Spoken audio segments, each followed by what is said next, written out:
Tranquilos? Pode ir? Boa noite, gente. É o seguinte, nós vamos falar um pouquinho hoje sobre um tema que talvez seja nos últimos meses mais comentado, mais discutido, que é sobre a guerra que está acontecendo na Ucrânia. Ok? Eu já falei,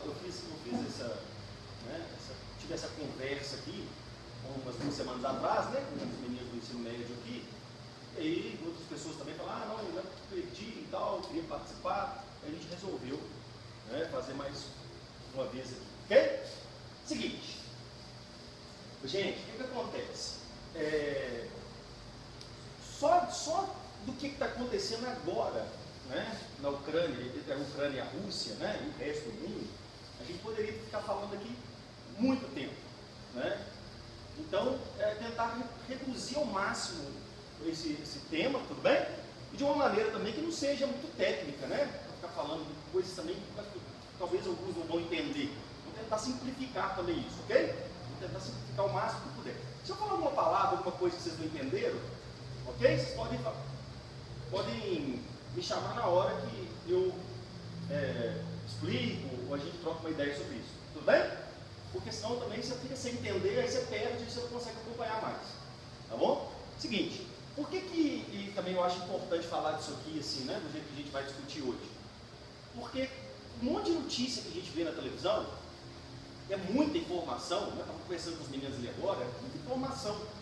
Só que quando você pega as coisas na televisão, na internet, em rede social, é como se você estivesse assistindo uma série, que você pegou no meio do caminho. É muito difícil entender o que está acontecendo ali sem buscar informações lá de trás. Tudo bem? Isso tem raízes muito remotas mesmo, tá? É muito histórico o que está acontecendo ali.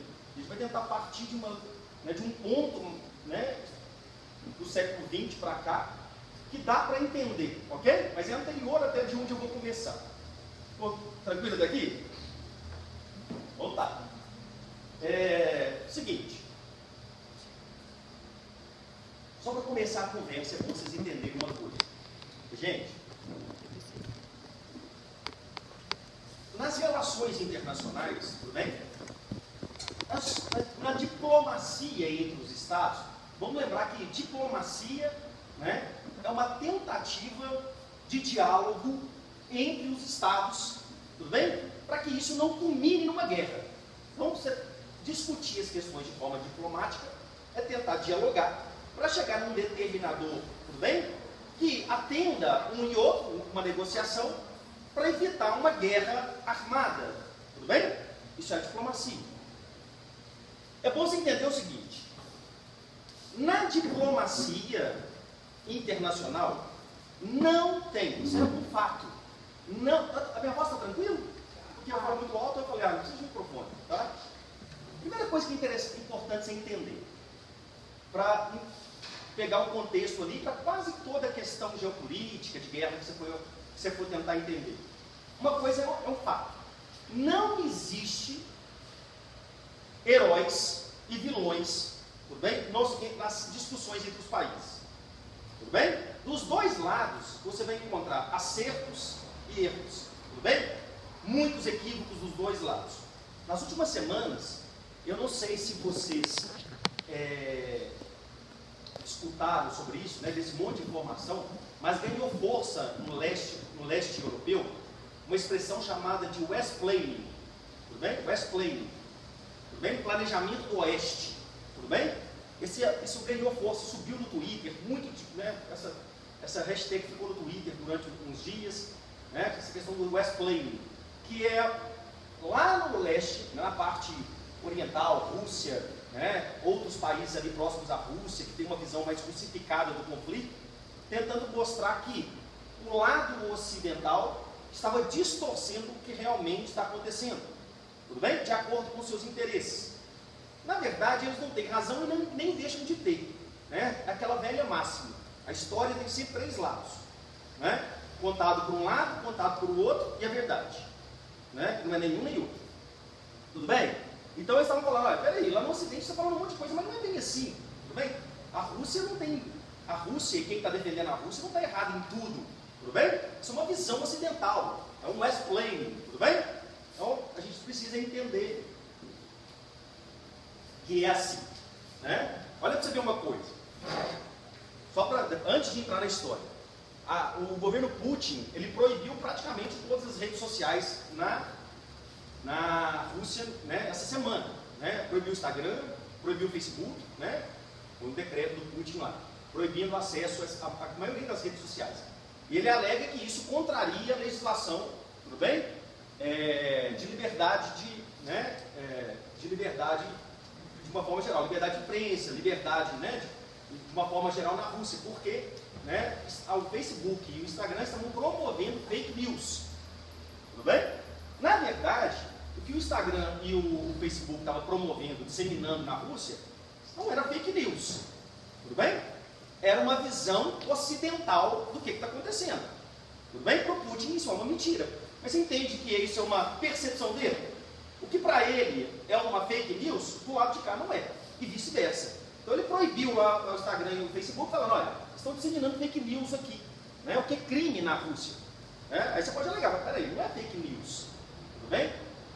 Isso aqui para você é uma mentira, então você trata como fake news, mas na verdade para o Ocidente não é, ok? Porque é diferente uma fake news de uma percepção do fato, que pode ser realmente uma mentira ou não, depende de quem está olhando. Agora, isso é uma medida para o Putin, que é o presidente russo, né? É uma medida que ele tomou, é uma medida assim que ele provavelmente não queria, tudo bem? Ele chegou até onde ele aguentou para tomar essa medida para proibir rede social. Por quê? Porque quando você proíbe rede social, você mexe com a galera jovem, com os jovens, tudo bem? Que nos últimos anos tem demonstrado, quando eles, em todos os países praticamente, principalmente nesses países onde tiveram uma reviravolta de opressão, né? Toda vez que você corta acessos, né, à rede social, WhatsApp, isso aconteceu no Líbano, né? Há pouco tempo o presidente ditador do Líbano proibiu o acesso ao WhatsApp, né, no Líbano. Isso as manifestações ganharam força, principalmente nos jovens das ruas do Líbano. Isso aconteceu na Primavera Árabe, tudo bem? Depois eu posso até comentar, né? Foi a derrubada de ditaduras no norte da África, por causa também de rede social. Quando você mexe com o jovem, isso tem demonstrado nas últimas décadas, né, um perigo, porque isso é histórico, né? É eles que vão para as ruas, se manifestam, tudo bem? E começam a se opor realmente contra o governo.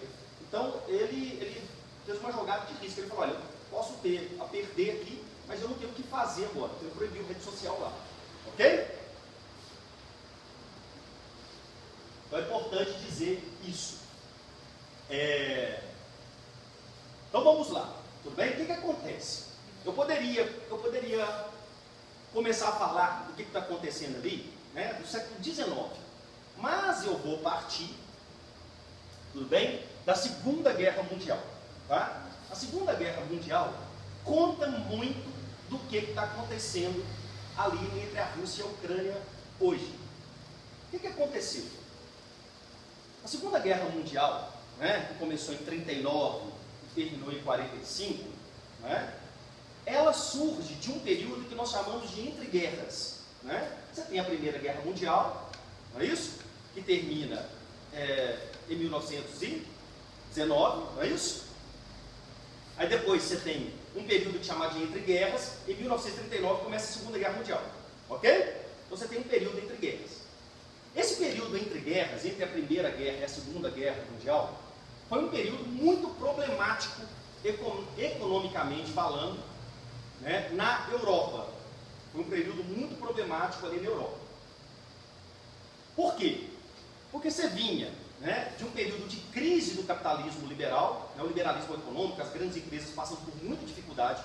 Você entra numa Primeira Guerra Mundial que, né, praticamente, talvez a guerra realmente a mais destrutiva, até mais do que a Segunda, porque a Europa não tinha passado por aquilo. Bem? Então destrói a Europa, a Primeira Guerra Mundial. Aí você tem, pouco depois, a crise de 29, tudo bem? Isso, a crise de 29 aprofunda demais a pobreza na Europa, e depois da crise de 29, né, começa a ganhar força na Europa uma teoria ideológica que começa a fazer oposição ao capitalismo liberal. Aquela ideia de de que a economia, os meios de produção, né, as leis de mercado, quanto menos interferências do Estado ela tivesse, melhor para o mercado. Essa é a teoria do liberalismo econômico, de forma simples. Tudo bem? Isso começa a ser muito questionado na Europa, porque eles começam a olhar para trás e falam o seguinte: mas espera aí, né? Você tem a Revolução Industrial lá no século XVIII. A Revolução Industrial, ela promoveu, né, um avanço enorme do liberalismo econômico, a ascensão da burguesia, a derrubada do Estado.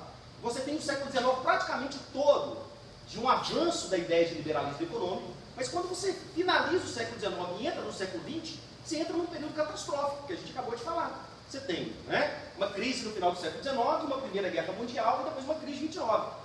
Né? Então você começa a olhar para trás e fala assim: esse negócio do capitalismo liberal, ele, né, precisa ser corrigido em muitos aspectos. Ele não é tão bom assim. Tanto é, né, que ganha força uma teoria que faz oposição, que na Europa ela foi conhecida como teoria keynesiana, baseada num teórico economista, tudo bem, europeu, inglês, chamado Maynard Keynes. Né? O Keynes, do qual surgiu o chamado keynesianismo, ele fazia oposição ao liberalismo. Né? Se o pai do liberalismo é Adam Smith, um teórico econômico, também um economista europeu chamado Adam Smith, o pai do Estado social é, né, Maynard Keynes. Então você começa dentro dos países capitalistas da Europa uma oposição entre o capitalismo liberal econômico, tudo bem? Que já avançava na Europa há mais de um século, e do outro lado, né, uma teoria que sustentava que não era bem assim, que a gente precisava de um Estado forte, um Estado que tivesse condições de angariar recursos econômicos para promover um avanço social. Porque o liberalismo econômico ele não tinha compromisso com avanços sociais. Não estou dizendo se isso é certo ou se é errado, tudo bem? Ou seja, a briga era essa. Né? Só que isso é meio que perigoso. Por quê? Essa teoria do Estado social, que em muitos países acabou dando certo, né? Na Europa, depois da Segunda Guerra Mundial, ficou conhecida como teoria do welfare state, né? A teoria do Estado do bem-estar social, deu certo em alguns países. Mas é uma teoria que prega o fortalecimento do Estado, uma retomada do Estado na economia, como a única forma de promover melhorias sociais, equilíbrio econômico. Tudo bem? Tanto é, para quem conhece um pouquinho da história, vai lembrar que depois da crise de 29, exatamente depois da crise de 29, acontece uma política econômica dos Estados Unidos que é muito ligada a essa ideia de Estado social keynesiano. É uma teoria chamada de New Deal. Né? Quando o governo americano ele entra de fato dentro do sistema econômico americano, do Estado, para tentar resolver os problemas gerados pela crise de 29. Tudo bem?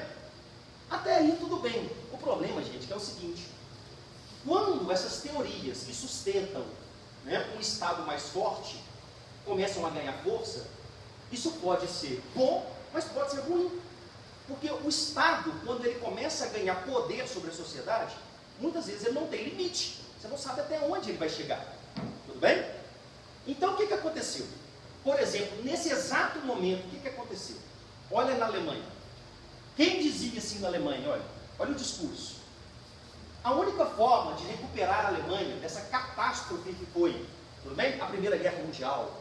A única forma de recuperar, né, o povo alemão da crise que a gente passa, né, na economia mundial em 29, a única forma de combater a pobreza, o desemprego na Alemanha, é o povo, tudo bem, apoiar o Estado.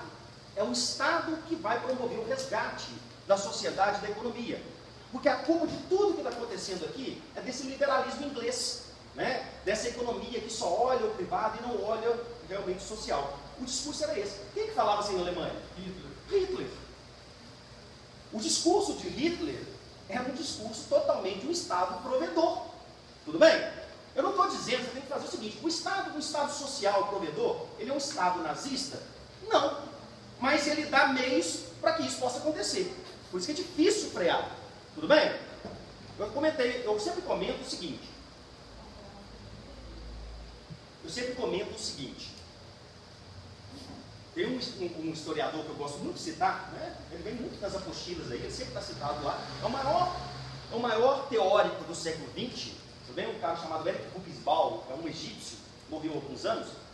ele fala nos livros dele, chama A Era dos Extremos, talvez seja o mais conhecido dos livros dele. Ele fala o seguinte: entender o nazismo não é aceitá-lo. O que ele quer dizer? Se você estivesse na Alemanha nazista, tudo bem? Nesse período entre guerras, quando o nazismo começou a ganhar força, ou na Europa, em algum país nazifascista, a possibilidade de você apoiar, tudo bem, o sistema era muito grande. Não que isso seja certo, mas se você estivesse lá, tudo bem, dentro daquele cenário todo catastrófico que a Alemanha estava vivendo, em alguns outros países, pobreza, miséria, desemprego, tudo bem, uma coisa catastrófica assim, de alta intensidade, é muito provável que você ia comprar a ideia, tudo bem, daquele discurso de um Estado provedor. Até porque você não ia começar, você não ia sentir até onde queria chegar. Né? Você ia na onda do que estava acontecendo. Você apostava naquilo como uma forma de realmente salvar a sociedade. Foi claro daqui? Isso não quer dizer que está certo. Está claro? Lembrando, gente, outra coisa que é importante para a gente entender agora. Já nesse momento, né, a gente não está falando ali na Segunda Guerra Mundial, você não está falando de globalização ainda. Globalização, esse mundo globalizado, totalmente conectado, é de 70 para cá. Mas é lógico que isso começava a se formar. Começou a se formar nesse período, né, essa conexão do mundo. Você tem que lembrar que é o seguinte também. Todas as guerras que aconteciam lá para trás eram guerras, né, no tempo dos impérios, ou períodos, né, na Idade Média, eram guerras territoriais e militares. Tudo bem? As guerras do século XX para cá, elas são guerras militares, territoriais e econômicas. Ok? Guerra por poder econômico, por acesso, por mais mercado, né? Para ter acesso ao mercado, comércio. Essa guerra da Ucrânia, agora a Rússia é muito isso. Tá claro? Isso tem uma repercussão muito importante que as outras guerras não tinham. As guerras anteriores ao século XX eram guerras locais. Os efeitos eram muito locais. Né? Respingava em outros lugares. As guerras do século XX para cá, inclusive essa na Ucrânia e na Rússia agora, como ela é uma guerra econômica comercial, fruto desse mundo que globalizou, ela é uma guerra que é local, mas que ela é global, atinge todo mundo. Tudo bem? Todo mundo é atingido. O Brasil agora, você está vendo o reflexo da guerra lá. Isso é um fato, né? Porque está tudo conectado, todo mundo compra e vende para todo mundo. Se um entra em colapso econômico, ele deixa de comprar, baixa o seu poder de compra, não é? E aí vem um efeito dominó. Você deixa de comprar de um, que deixa de comprar de outro, e vai entrando todo mundo em crise. Quanto maior a representatividade do país no cenário econômico mundial, maior a chance da guerra se tornar uma guerra com maior reflexo de todo mundo. E tem uma outra coisa que é muito perigosa nas guerras de agora. Quando você, né, nas guerras do passado, a derrota do seu inimigo era necessariamente um ganho seu. As guerras de hoje não são assim. Quando um inimigo seu é derrotado, quando você atinge ele, você também é atingido. Né? É claro que esse sufocamento econômico, por exemplo, que eles estão promovendo na Rússia, está atingindo todo mundo, inclusive os Estados Unidos, que é quem está fazendo. Né? Porque a Rússia é um mercado consumidor importante, então ela deixa de comprar. Né? Isso reflete na economia. Foi claro daqui? Então, uma guerra que é difícil tratar essas guerras, né, atuais desse mundo globalizado. Beleza, o que aconteceu? Isso gera a Segunda Guerra Mundial, tudo bem? Então, a Segunda Guerra Mundial, essa briga do Estado social, né, do Estado nazista, nazifascista na Europa, contra aquela ideia, né, de um Estado liberal. Isso aqui gera a Segunda Guerra Mundial. O que acontece? A Segunda Guerra Mundial entra na guerra, né, de uma forma assim, para resumir, porque na verdade todo mundo acabou se envolvendo, mas a guerra era inicialmente era entre a Alemanha e a Inglaterra. Né? Aí você vai falar assim, onde que estava o regime socialista aí? Até que ele não estava. Né? Por quê? A Revolução Socialista Soviética, que é o primeiro país socialista de fato, ela acontece lá atrás, em 1917. Ok? Mas ela fica escondida lá. Ninguém conhece aquilo. Tudo bem? Está lá escondida em 1917, lá na União Soviética. Ok? Lá na Rússia. Né? Fica lá. A briga não é entre socialismo e capitalismo. A briga é dentro do capitalismo. E aí, o que acontece? A Alemanha e a Inglaterra se envolvem numa guerra desse porte para ver quem se torna, né, a maior potência hegemônica isolada no mundo. E, na verdade, né, a Inglaterra e seus aliados vencem, mas eu sempre falo isso, vencem, mas não ganham. Né? Se uma coisa que a Europa, né, na Segunda Guerra Mundial ensinou para todo mundo, é como não fazer uma guerra. né? Porque isso devastou a Europa, devastou os países europeus. A Inglaterra perde muito com a guerra, não é isso? E aí tem uma questão importante. Acabei de falar que a Rússia estava quietinha lá, né? Com o socialismo lá. Mas a Rússia entra na Segunda Guerra Mundial. Participou também da Primeira, mas entra na Segunda Guerra Mundial. A Rússia na Primeira Guerra Mundial, ela era, né, na Primeira Guerra Mundial, antes da Revolução, tudo bem? Ela era um país atrasado, agrícola, né, czarista. Participa como coadjuvante, ela não tem uma atuação importante na Primeira Guerra Mundial. Mas quando ela volta para a Segunda Guerra Mundial, que ela entra na guerra, ela vai ganhando espaço. Ela vai ganhando espaço dentro da guerra, né? E muito. Tem questões importantes da Rússia na Segunda Guerra Mundial que a gente não vai tratar aqui agora, mas ela ganha muita força na Segunda Guerra Mundial. E aí, isso é um fato. A Segunda Guerra Mundial, querendo ou não, ela propagou a ideia de revolução socialista. Dificilmente o mundo tinha se dividido, não tinha se dividido entre socialismo e capitalismo durante meio século, se não tivesse acontecido a Segunda Guerra Mundial. Por quê? Porque os países, as pessoas, muita gente ficou espantada com aquilo. Como que um país atrasado, agrícola, bem, pobre, tinha saído desse cenário e voltado na guerra, militarizada, tudo bem? Uma potência, tudo bem? Como é que ela conseguiu isso?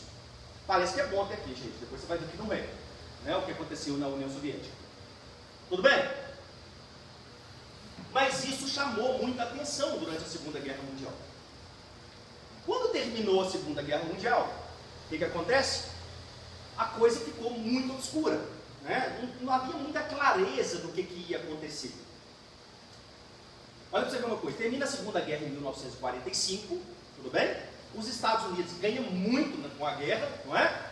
Ganha economicamente, não tem nenhuma baixa territorial. Os Estados Unidos, aliás, nunca, tirando o 11 de setembro de 2001, é um país que nunca sofreu um ataque em seu território, nunca teve uma baixa civil, né? Ganha muito com a guerra, sai extremamente fortalecido da Segunda Guerra Mundial, financiou a guerra, mas do outro lado, os soviéticos também saem muito fortalecidos da guerra, ok?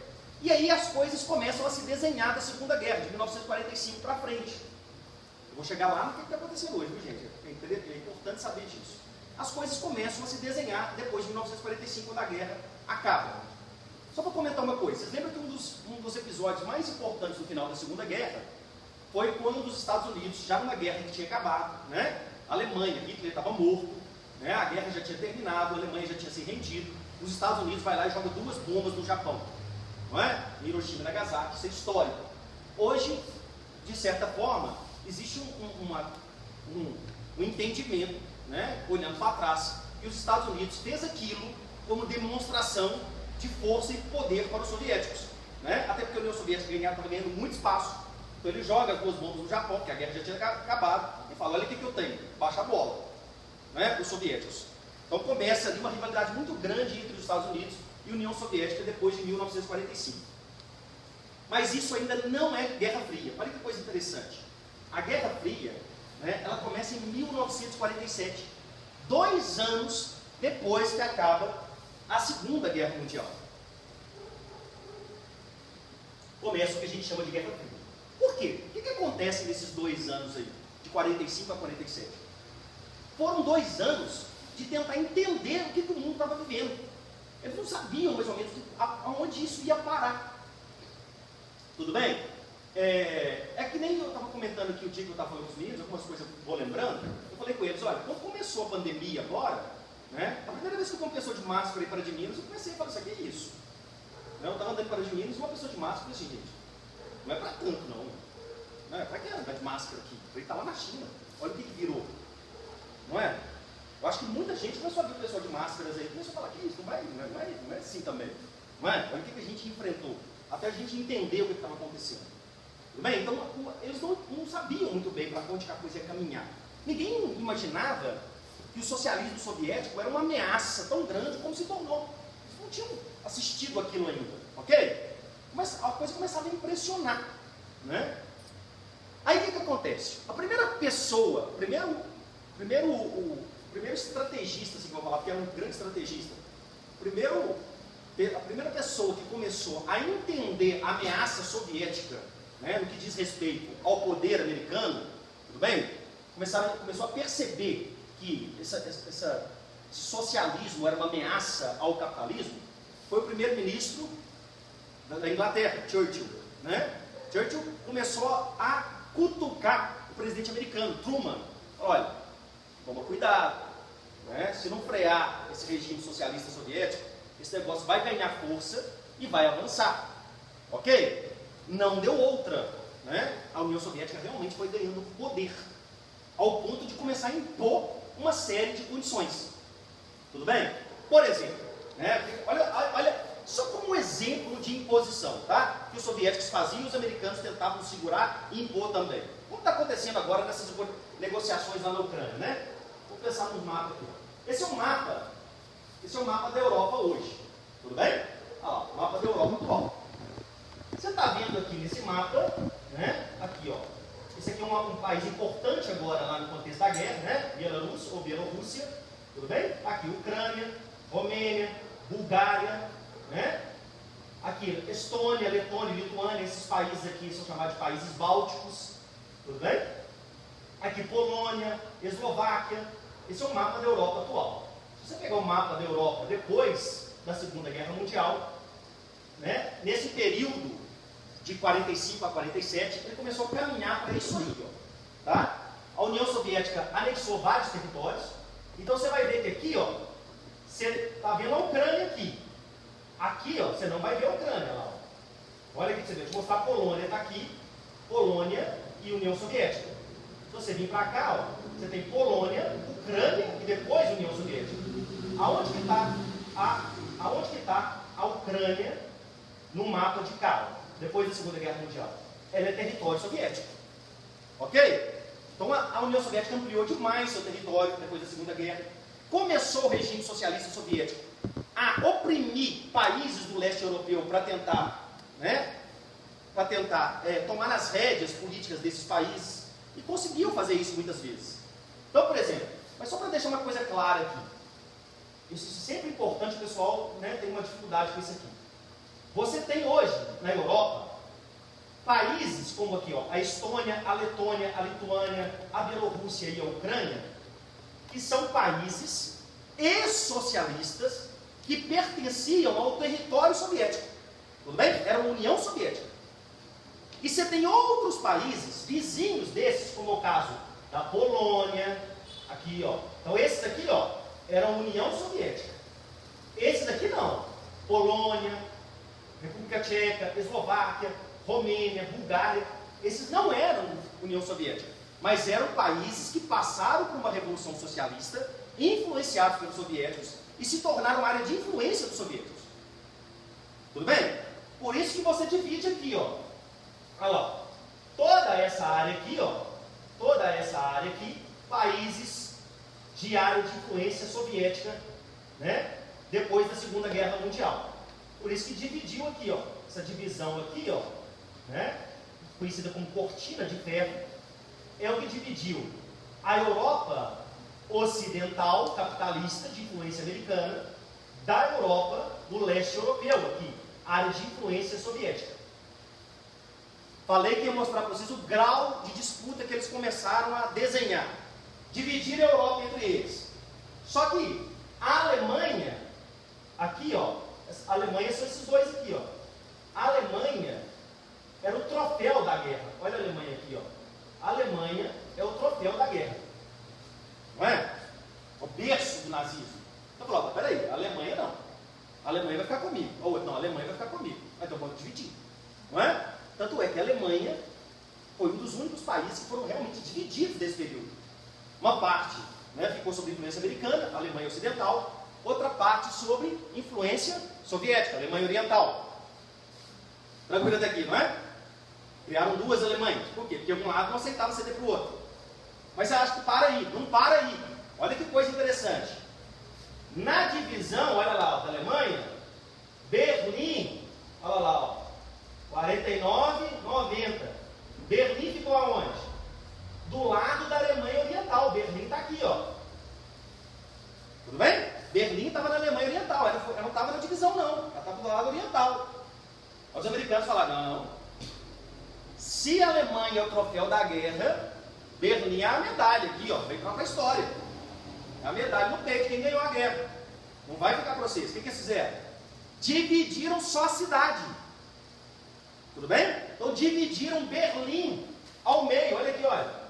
Está aqui, ó, Berlim aqui, essa estrela aqui. Aquela está ampliada aqui, lá, ó. Dividiram Berlim ao meio. A parte amarela pertencia ao lado de cá. Tudo bem? A Alemanha Oriental, depois da divisão, ela fechou todos os acessos a Berlim capitalista. O único acesso que eles conseguiram negociar foi um acesso para o espaço aéreo. Então, para você, quem estava em Berlim aqui, ó, na Berlim Ocidental, cravado dentro da Alemanha socialista, só conseguia chegar aqui, ó, por avião. E daqui para lá também. Esse lado pequenininho aqui, ó, pertencia ao lado de cá. Olha isso, dividiram a cidade. Está vendo o grau de disputa que eles entraram? Lembrando que a divisão de Berlim foi em 47, mas o muro de Berlim foi só em 61. Tudo bem? O muro de Berlim foi muito depois. Por que eles colocaram o muro de Berlim? Porque ao longo da Guerra Fria, o único lugar do mundo em que havia um acesso visual entre o mundo capitalista e o mundo socialista, tudo bem? Era em Berlim. E os problemas que o mundo socialista começou a demonstrar fizeram com que a Alemanha Oriental, em 1961, de um dia para a noite, tudo bem? Barrasse, através de um muro, o acesso de um lado ao outro. Porque o acesso não existia, era cercado por exército, mas muitas pessoas conseguiram atravessar. Milhares de pessoas conseguiram atravessar de uma Berlim para outra, tudo bem? Para ter acesso ao mundo capitalista. Então, a Alemanha Oriental, em 61, está com um muro ali, ok?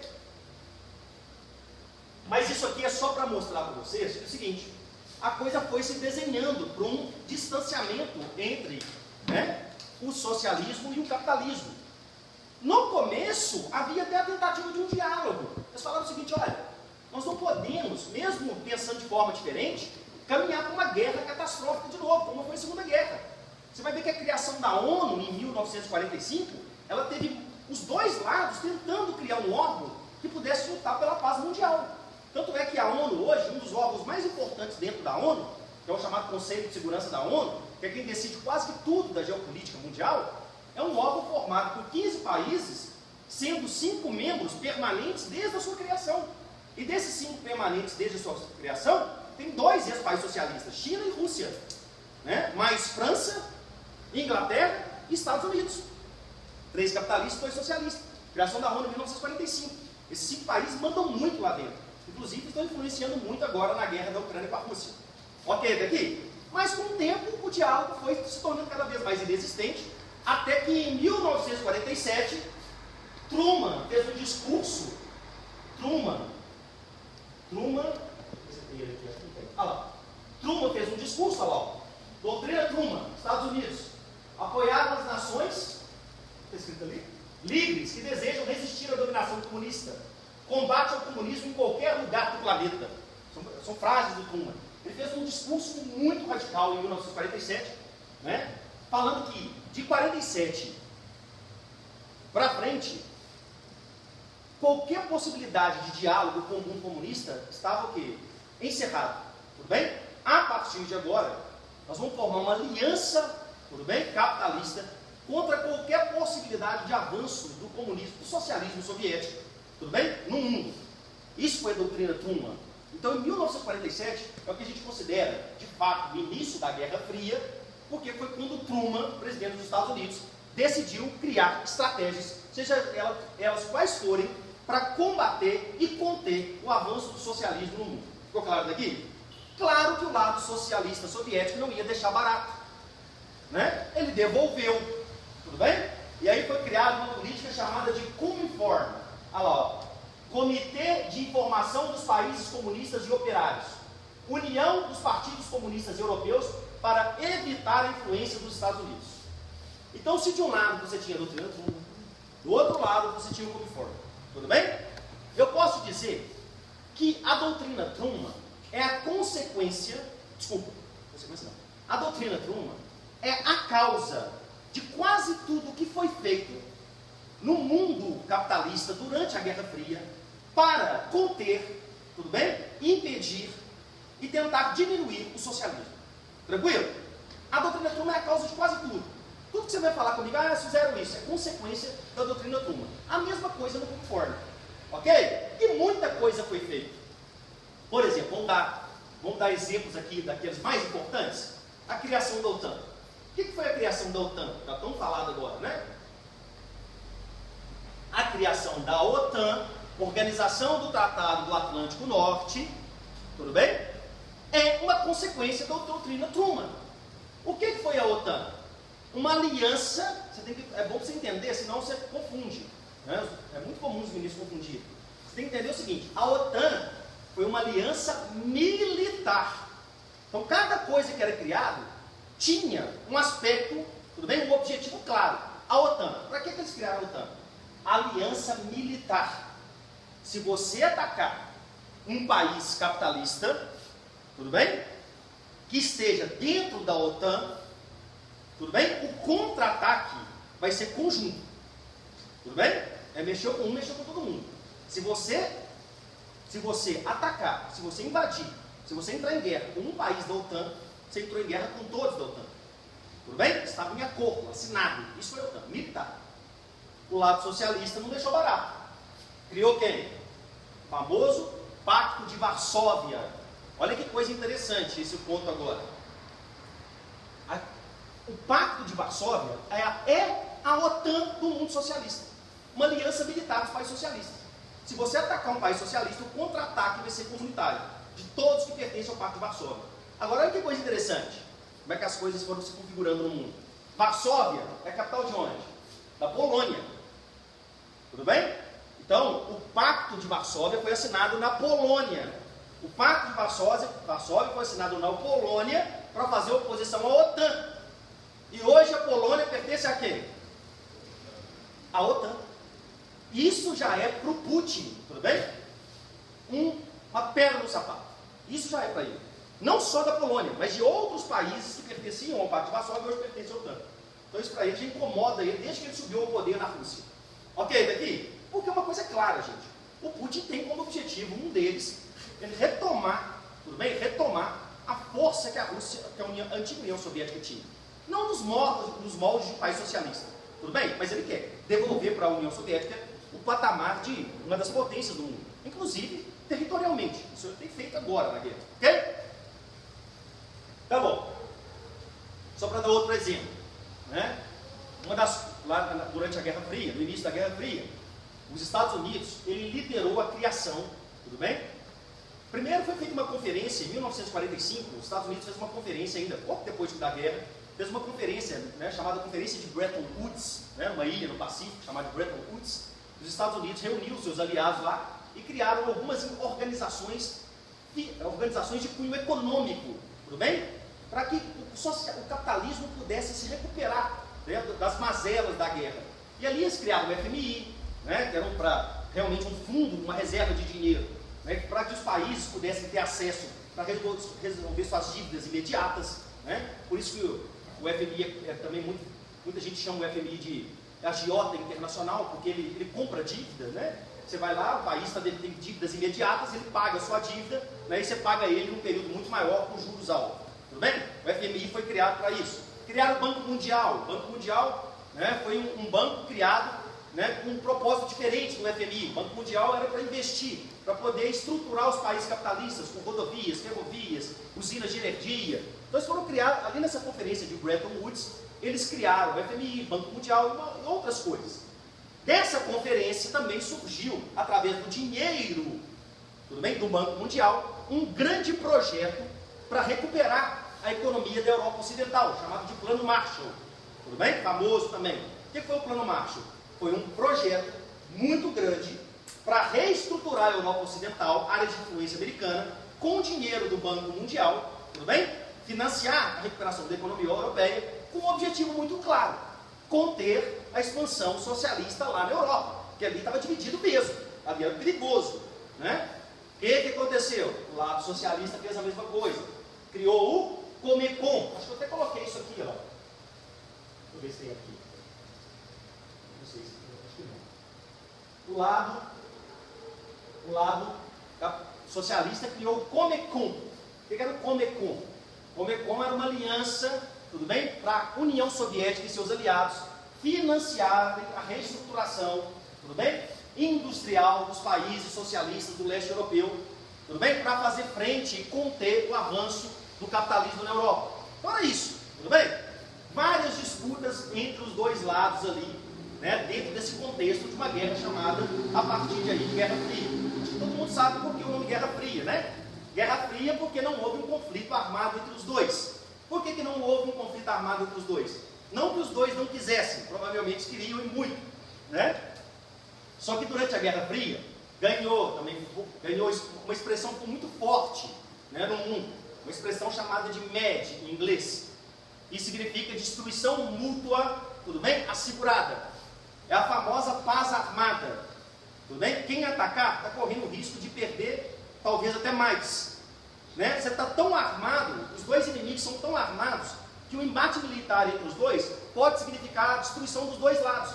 Então, se os dois lados podem se destruir, é melhor que ninguém faça nada, fica quieto, tudo bem? É uma paz do medo, uma paz armada, né? Por isso, né, aconteceu essa Guerra Fria aí, durante quase meio século, sem um conflito militar entre os dois lados. Esse conflito quase aconteceu, né? Quase, em 1962 ele quase aconteceu, porque em 1962 os Estados Unidos instalou mísseis na Turquia, né? Na Turquia, vamos baixar a Turquia aqui. Os Estados Unidos estavam estruturando aqui a Turquia com vários mísseis. Onde é que eu pedi a Turquia aqui? Está aqui embaixo. Gente, cadê a Turquia aqui? Vocês estão vendo?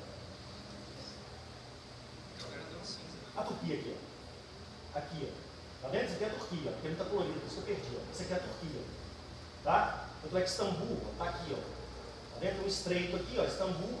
Aliás, Istambul é a única cidade do mundo, só por curiosidade, Istambul é a única cidade do mundo que está em 2 continentes, né? Tem muitas cidades que estão em 2 países, mas a única do mundo que está em 2 continentes é Istambul. Porque um lado dela é a Ásia e o outro lado é a Europa, né? Então é aqui, ó, Turquia. Os Estados Unidos instalou mísseis na Turquia, apontados para a Rússia, tudo bem? Os russos devolveram, o que eles fizeram? Os soviéticos instalaram mísseis aonde?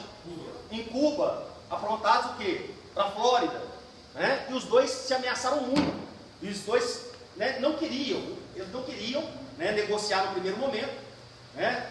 Os soviéticos exigiam a retirada de mísseis da Turquia, os Estados Unidos de Cuba, eles ameaçaram, né, se atacar, isso acabou não acontecendo, por causa desse medo um do outro, e aí eles negociaram, né, essa chamada crise dos mísseis, né, acabou não acontecendo a guerra.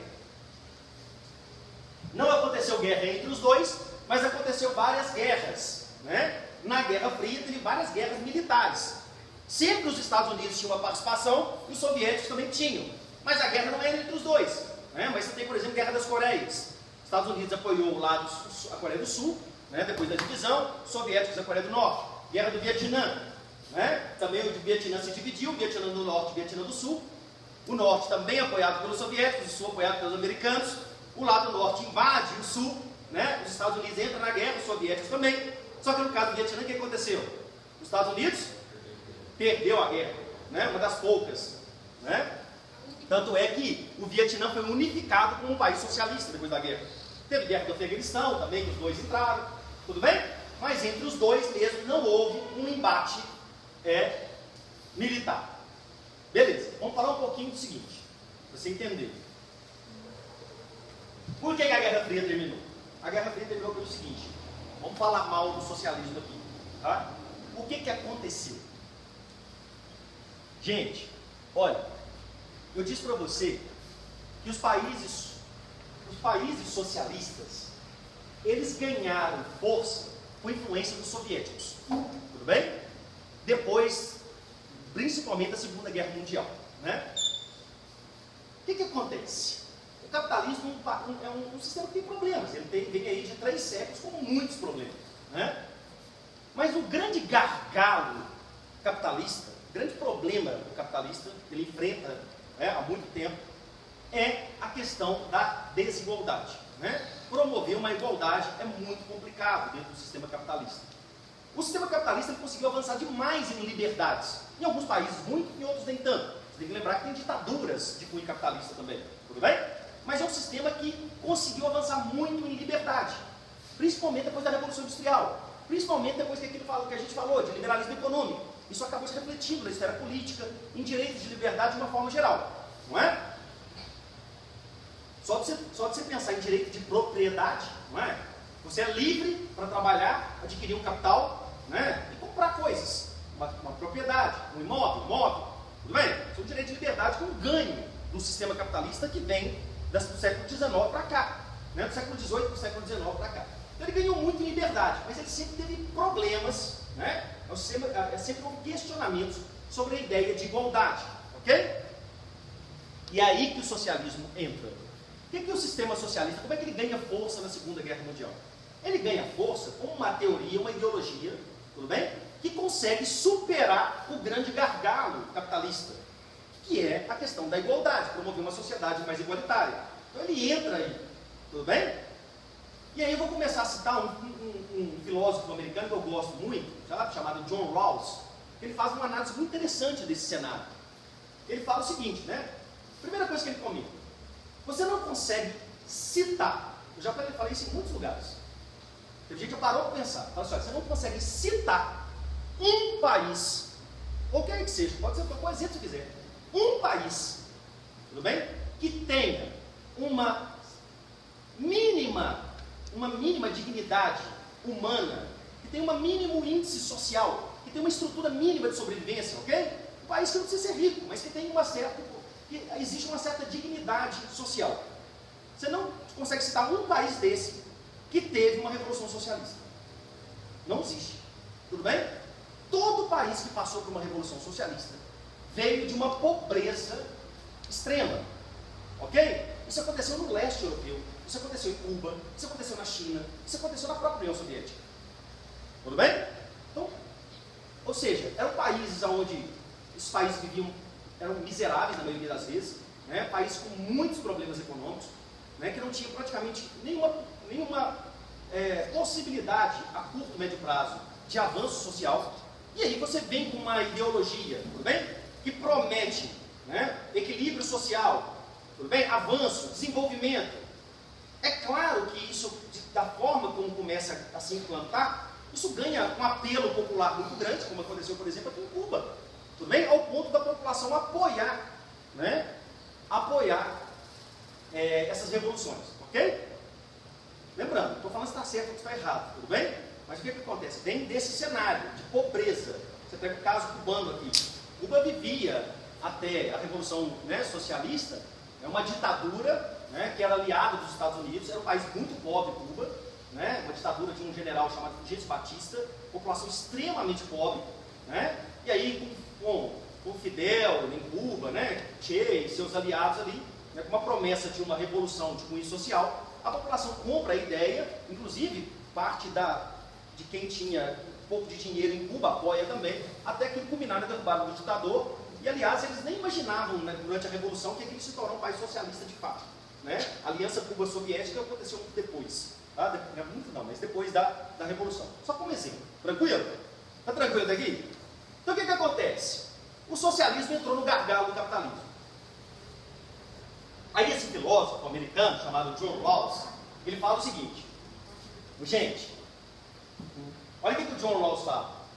O problema é o seguinte: o ser humano, ele é desigual por natureza. Ele fala assim, olha, a desigualdade não é do capitalismo, a desigualdade é da humanidade. O capitalismo é um reflexo, tudo bem, de uma característica da humanidade. Por que ele fala isso? Ele comenta o seguinte, olha, ele dá um exemplo no livro dele, né? Ele fala dele, que quando ele está em sala de aula, ele falava isso.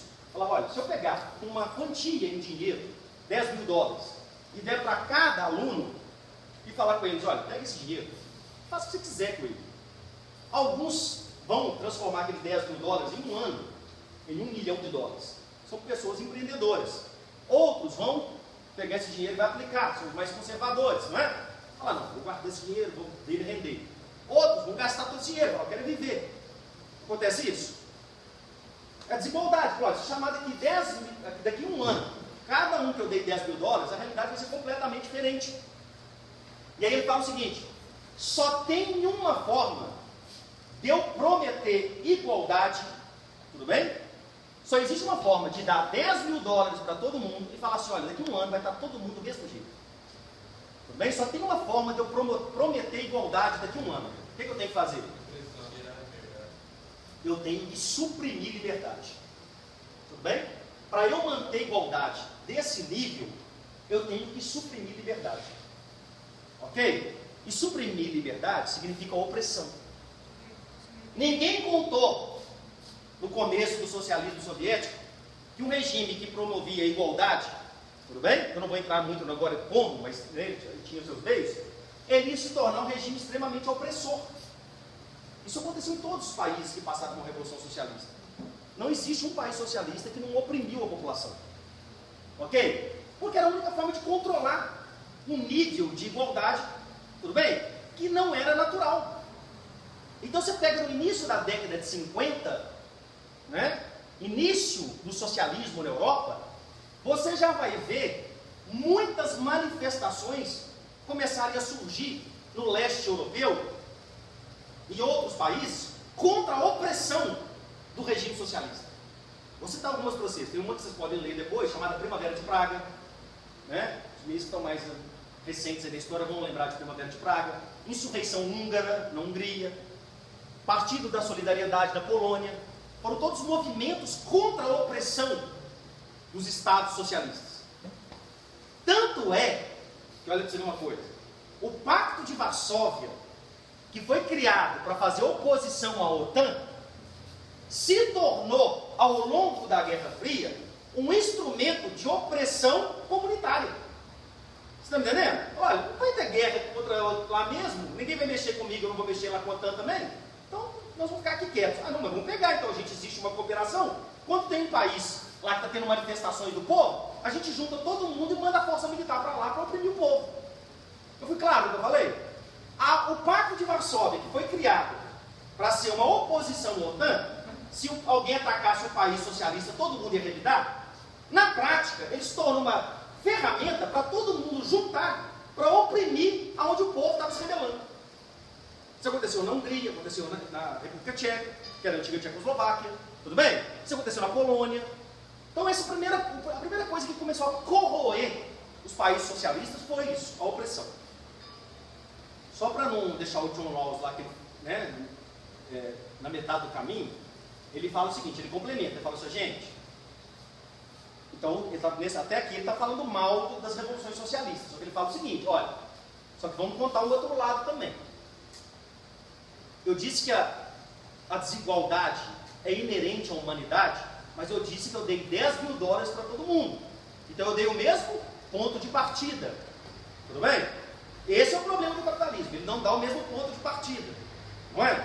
Tem gente que começa de uma largada, outros começam de outra, não é? Estou falando que se diz respeito à estrutura social. Então a nossa grande luta dentro do sistema é promover o quê? O mesmo ponto de partida. Quem for mais desigualdade natural. Essa é a ideia. Foi claro daqui? O que aconteceu?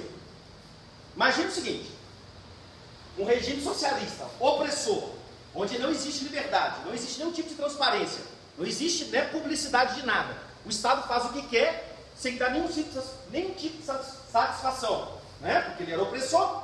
Isso é o quê? Caminho quase que certo para um nível de corrupção gigantesco, né? Todos os países socialistas foram parar num nível de corrupção altíssimo. Se você não quer estudar história, é só você olhar para a Coreia do Norte hoje. Você vai falar que lá no o Kim Jong-un é um corrupto. Ok? População com 300 gramas de arroz por dia, você acha que ele come? Com aquele porte que ele está? Já viram o Kim Jong-un? O ditador coreano? Então, o que acontece? Corrupção altíssima. Sistema extremamente burocratizado. Imagine num modelo de sociedade onde tudo, exatamente tudo que vai ser decidido, depende do Estado para decidir. Extremamente burocratizado.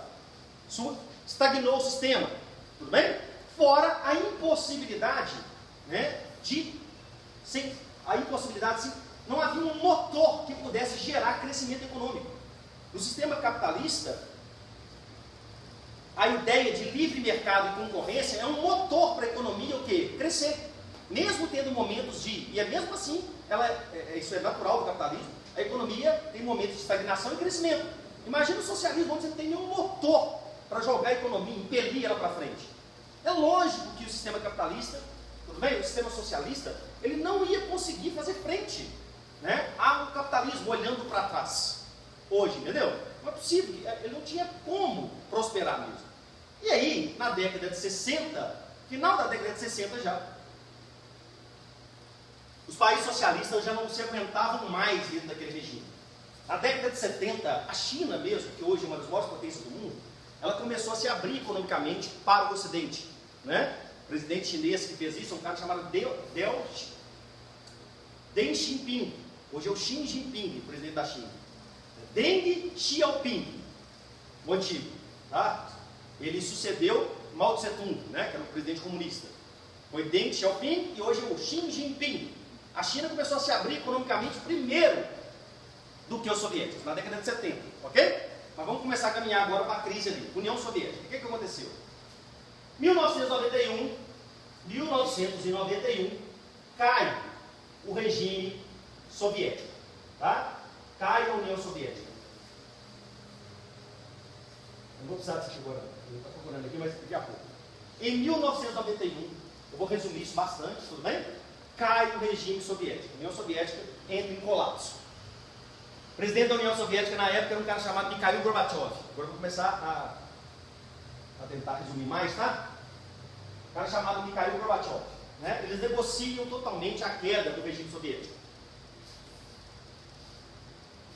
A União Soviética lança duas grandes propostas de transição, né? O pessoal aqui também está um pouco antenado com a história, vai saber disso.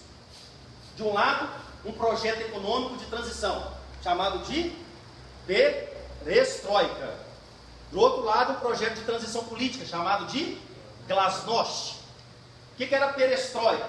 Era uma proposta de transição econômica, de uma economia planificada, onde o Estado comandava todos os meios de produção, para um regime para uma economia de mercado, de livre concorrência. Tudo bem? Isso foi feito de maneira inicial com a entrada de capital estrangeiro dos países capitalistas dentro da União Soviética. Ok? Os meios de produção começaram a ser transferidos para o privado. Como era um regime socialista, a população praticamente não tinha capital, a entrada de capital estrangeiro é que deu início à ideia de mercado na União Soviética. E aí essas empresas começaram a pagar salários, e aí a população começou a ganhar dinheiro, e começou a adquirir propriedades. Tudo bem? E aí a coisa começou a caminhar. Do lado socialista, né, o Estado criou um planejamento chamado de Glasnost, que em russo significa transparência. Qual que era a proposta? Acabar com o regime opressor, tudo bem? Acabar com aquela falta de liberdades que existia ali. Então foi inserido na União Soviética pluripartidarismo, tudo bem? Sufrágio universal, ou seja, todo mundo vota e é votado, ok? Transparência do Estado, publicidade dos atos do Estado, ou seja, a ideia de democratização da União Soviética. Parece bom, não parece? Mas não é tão simples assim.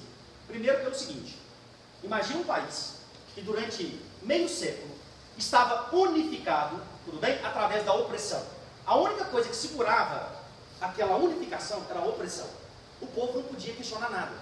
De repente eles fazem uma transição para, vamos democratizar. Vai ser bom, todo mundo vai ser livre. Só que se você é livre, você passa a questionar. Tudo bem? E aí, a União Soviética era um território gigantesco, grande parte dele conquistado durante a criação da União Soviética.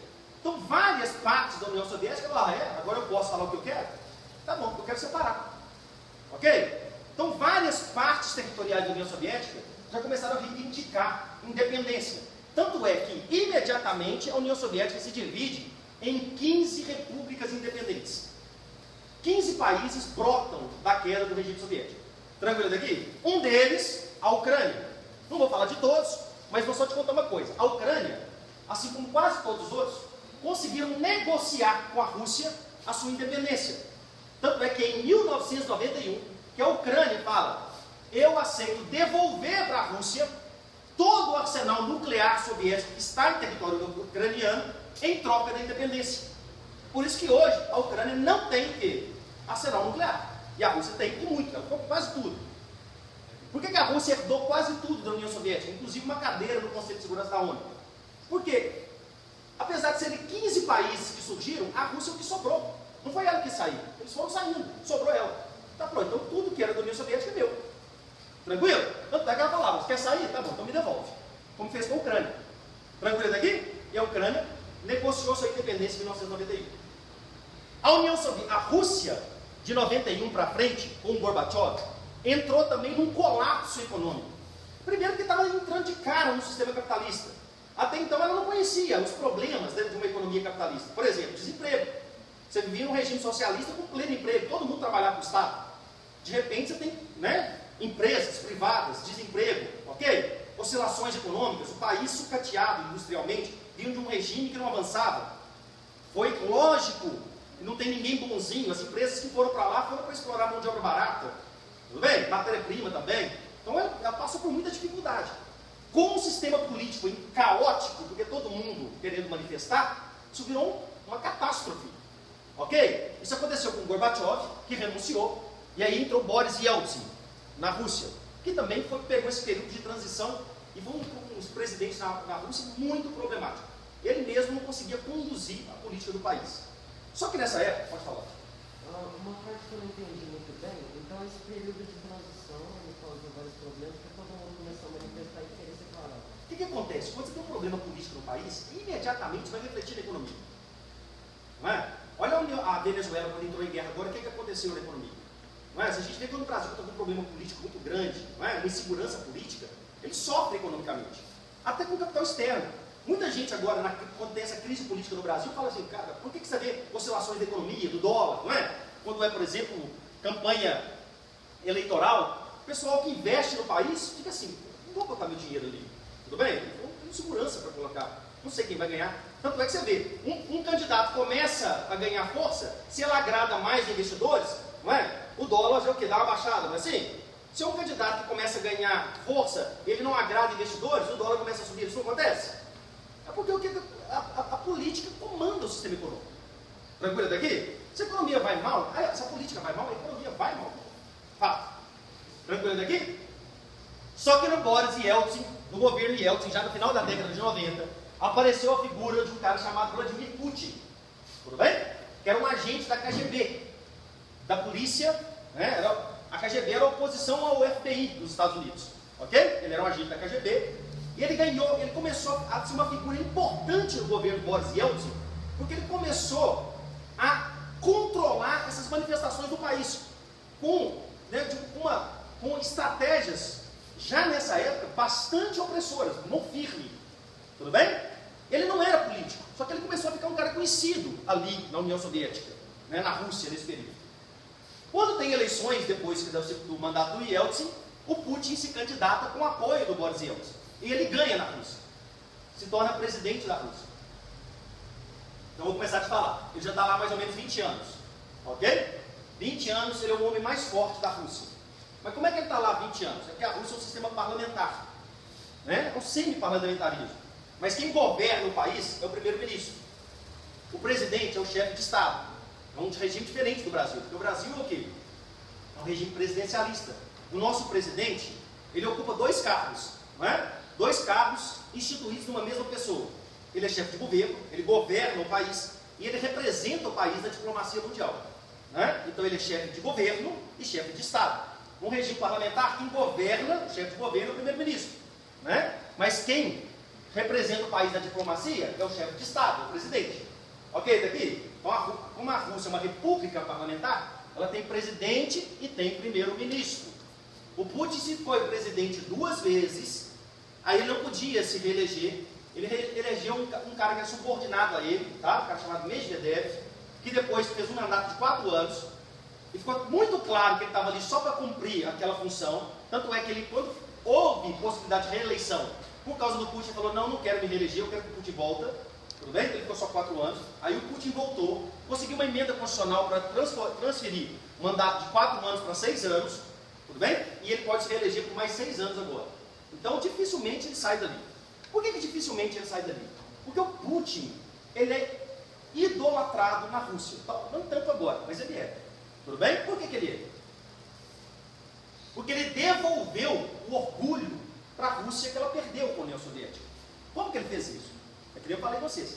A Rússia passou por um período catastrófico depois da queda da União Soviética. O Putin, quando ele subiu ao poder, politicamente, ele o quê? Virou o carro de volta. Tudo bem? Ele falou, olha, peraí, acabou a bagunça. Não vai ser assim.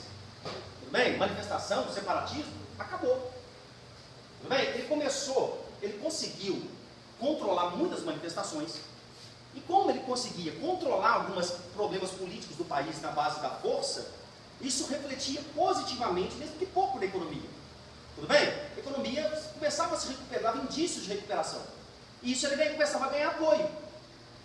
Só para exemplificar, uma área que está muito ligada ao conflito na Ucrânia agora. Essa área aqui.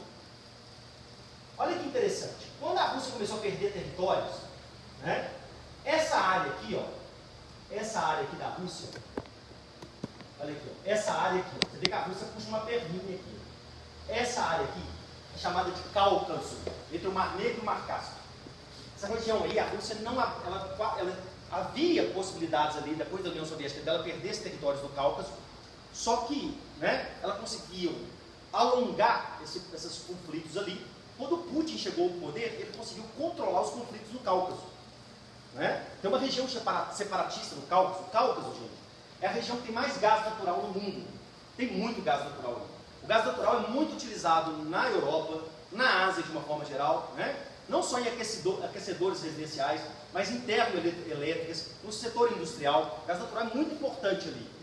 É uma região que tem muito gás natural e também tem muito petróleo. O Cáucaso só tem menos petróleo do que o Golfo Pérsico. Tudo bem? No Oriente Médio tem muito petróleo. E ele é uma região, um barril de pólvoras. E entre várias regiões separatistas aqui, tem uma parte grande aqui chamada de Chechênia. É uma região separatista que já deu muito problema e dá até hoje. No início dos anos 2000, separatistas chechenos, só para contextualizar aqui o que o Putin começou a fazer, separatistas chechenos entraram dentro de um teatro, sequestraram mais centenas de pessoas e deram um ultimato. Ou o governo Putin tirava as tropas da Chechênia, que ele tinha colocado as tropas russas na Chechênia para evitar manifestações separatistas, ou ele tirava as tropas de lá, ou eles iam matar, tudo bem? Os reféns. O que o Putin fez nesse período? Foi muito questionado o que ele fez na geopolítica internacional. Mas ele mandou as tropas russas, né, o exército russo, invadir o teatro. Olha, entra para lá e atira. Quem morrer, morreu. Tudo bem? Ele matou todos os sequestradores, mas matou vários o quê? Reféns. Né? Todo mundo questionou, falou, como? Você tinha que ter negociado, para ninguém morrer, inclusive os reféns. Né? Qual foi o discurso dele? Eu não negocio com o terrorista. Né? O governo russo não negocia com o terrorista. Então isso começou a botar medo nos separatistas, tudo bem? E ele começou a controlar o país politicamente, ganhar força econômica, né? E à medida que o país começava a se estabilizar, ele ganhava apoio do povo. Outra coisa, né? Além de estabilizar politicamente o país, ele começou a exportar cada vez mais petróleo e gás do Cáucaso para a Europa, para a Ásia também, para a China, para a Europa, tudo bem? Ele pegou vários períodos de problemas também com queda do preço do petróleo, alta do preço do petróleo, e ele conseguia ter estratégias muito interessantes de fazer o petróleo chegar na Europa. Tá? Ele criou um sistema dutoviário gigantesco saindo do Cáucaso, atravessando a Ucrânia e chegando até a Europa. Então a Ucrânia, né, ele começou a amarrar a Ucrânia, tudo bem? Dentro da estratégia russa de crescimento econômico, financiando, né, presidentes da Ucrânia, estruturas da Ucrânia. A maior parte dos presidentes que eram eleitos na Ucrânia tinham apoio do Putin no processo eleitoral ucraniano. São várias denúncias de influência do Putin nas eleições ucranianas, ok? Ele começou a amarrar a Ucrânia dentro dos interesses dele, exportando petróleo e gás para a Europa.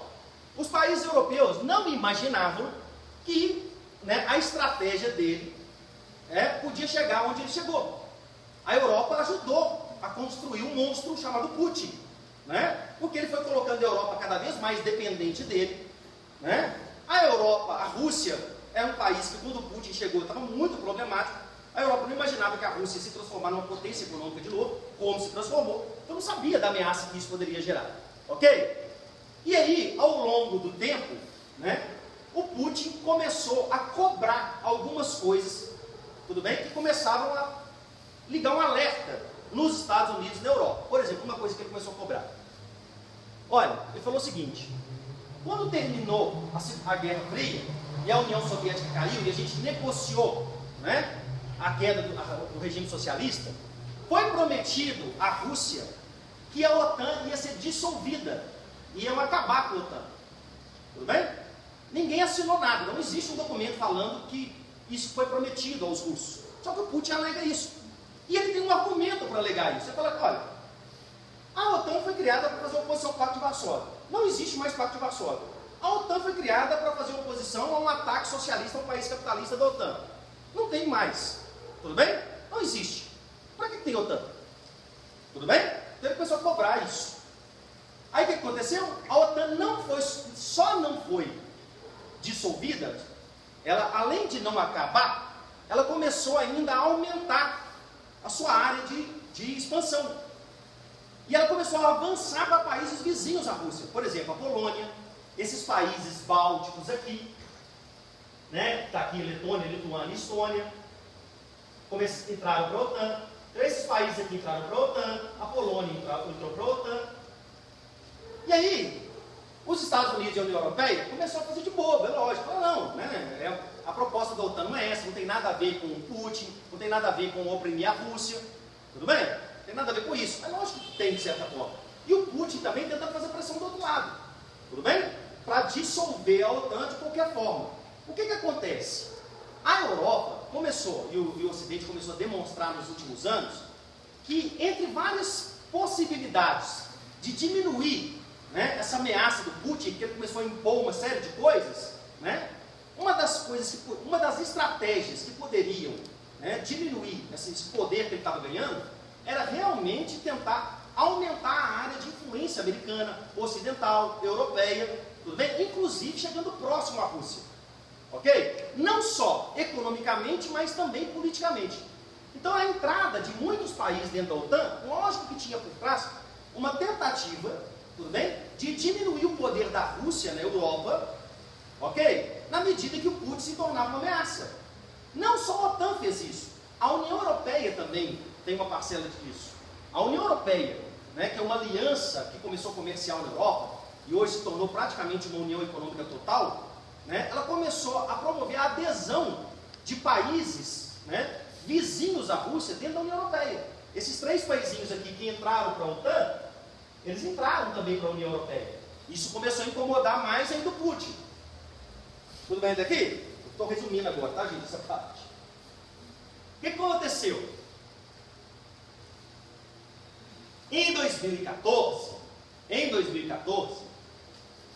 aconteceu o seguinte: durante muitos anos o Putin conseguiu eleger presidentes na Ucrânia que eram aliados do Putin.